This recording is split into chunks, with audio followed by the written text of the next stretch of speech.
Hi, this is Roger, thanks for dropping by. This is another one in the series of spring tidy-ups, one of which will actually be a repot, but it'll probably be the very last one as it's my beach and they are usually the last to get bud break, which I'm waiting for on all of them.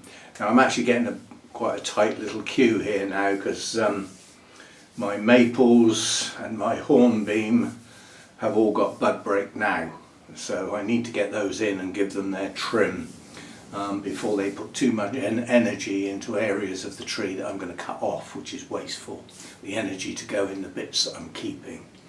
Now this one doesn't come into that category. I've brought this one in because it's blowing a flipping gale outside and I suspect half the blossom will be gone by the end of the day. It doesn't last a long time anyway, but this is effectively my Fuji cherry, Kojo no May, and it's a very good blooming, but it's some of the blooms are coming to the end. There are some still to open, but not many. Most of the buds are open now. Still a few to come in places. So basically I don't trim this much, and I certainly don't touch it while the blossom's on there. But once the blossoms are all gone, I then just look for basically branches that are extending too much and spoiling the overall shape, and crossing branches, dead bits, all that sort of stuff. But I don't do that until the blossom's finished. So apart from having a nice look at a good version of this tree, which strictly speaking I don't treat as a bonsai, apart from the fact it's in a bonsai pot and it does get some trimming to keep a basic shape to it, but it doesn't get wired. It doesn't really get a lot of bonsai work. It does it all on its own, quite honestly. All these twists and curves and gnarly bits, it's just done on its own.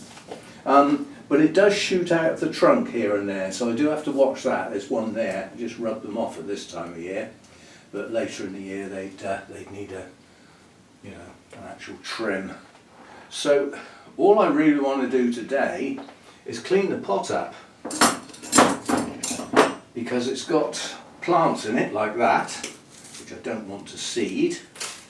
And the trouble is with the moss in the pot, it can hinder watering. It can actually stop the water flowing down into the media by forming a barrier.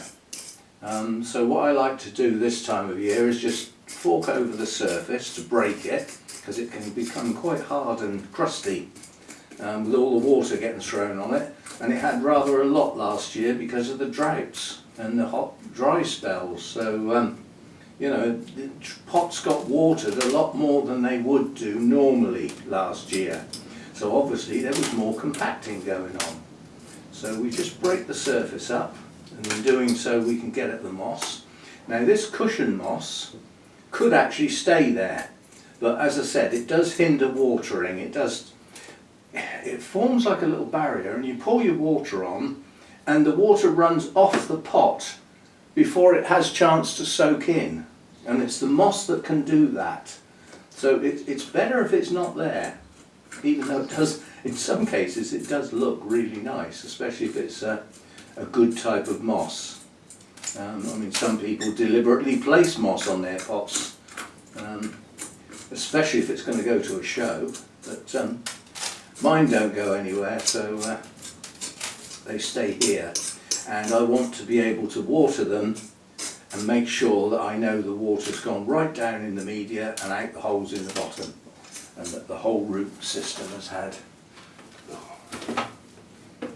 a go. Now this is the moss that's evil stuff. This has the star shapes because it roots right down into the pot, and it is quite a nuisance to try and remove totally because it just keeps coming back. But if you keep at it, eventually there's so little of it, it just pulls out, but it gets right down into the pot, and it does actually inhibit the roots from taking up your nutrients, because it gobbles the nutrients up before your bonsai tree gets it.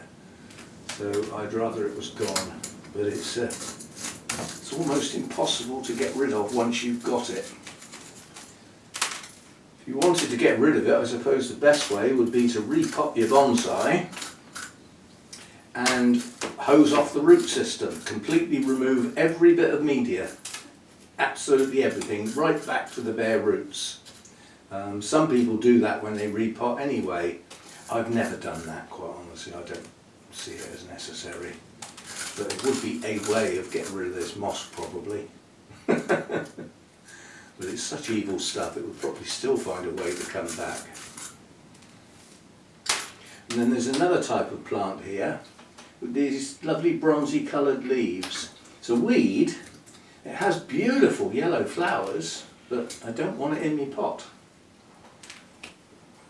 And it's got right down in between the roots, the actual plant itself, so I don't know if I'm going to be able to get it out. Yes, there we go. Gotcha. And also we need to remove that sucker. There's a sucker there coming out of the base. Oh, came off on its own. Jolly good. Right, so we're still getting rid of this moss, still working my way round. Just loosen it and then pull at the green stuff. See how much you've got. If you haven't got it all, go back. Have another go. But as I'm doing this, I'm also loosening the surface, which means when I have to start watering, which is not yet, I'm not watering my bonsai yet. We're still getting more than enough rain for them to cope.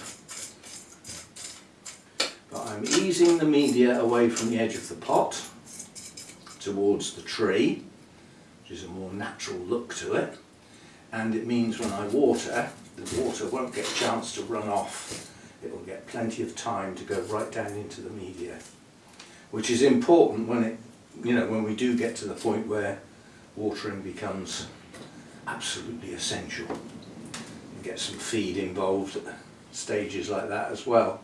Now this one is coming into serious bud break. As these blossoms drop, a mass of leaves will be coming out, and all of the stored energy in the tree will be utilised in producing those leaves.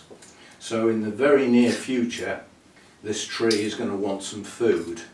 So before I take this back outside, I'll get some of my slow release feed and work it into the top of the soil, and then the rain will do the work for the rest of it.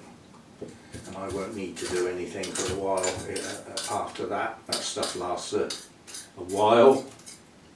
And I always work mine into the top, the granules. I always work my stuff into the top of the media so that I can't see it.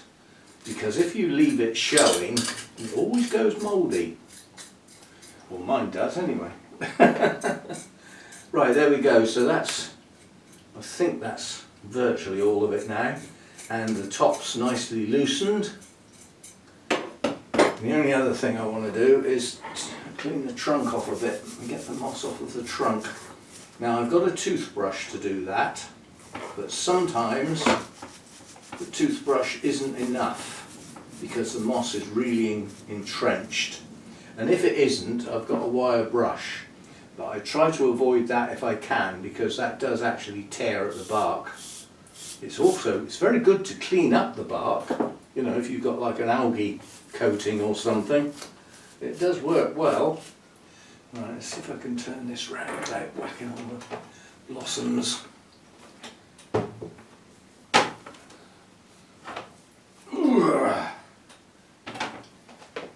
And we can just get round here and have a go at the rest of this moss on the trunk. You shouldn't really have moss on the trunk because it can actually damage the bark.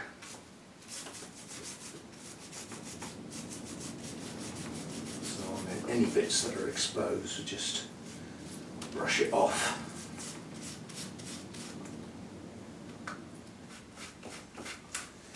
And any roots that are exposed, get the moss off of that as well.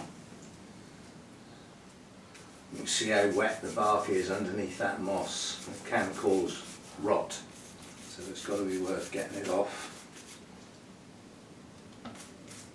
If you're not sure whether you're dealing with dirt, try your fingernail. If it's hard, then you've got down to the bark. If it's still soft, there's still some stuff needs brushing off. whatever it is, debris. Right, so that's that one done. Quick job this time, not too much work on this one. As I said, I'm not trimming at the moment because we've still got the blossom. And then just ease the media away from the edge of the pot to make sure that when I do start watering it goes down in. I'll now go and get some of the granules to feed. In fact, I'll do that. I'll just shut down and I'll come back. Right, I use this stuff.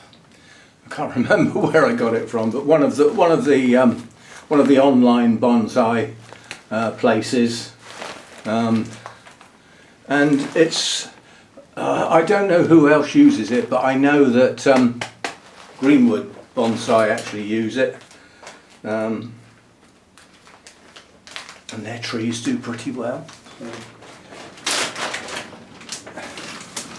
So basically, as I said, this is about to burst into leaf at quite a rate, so I'm going to add quite a bit of food. It takes a while to break down,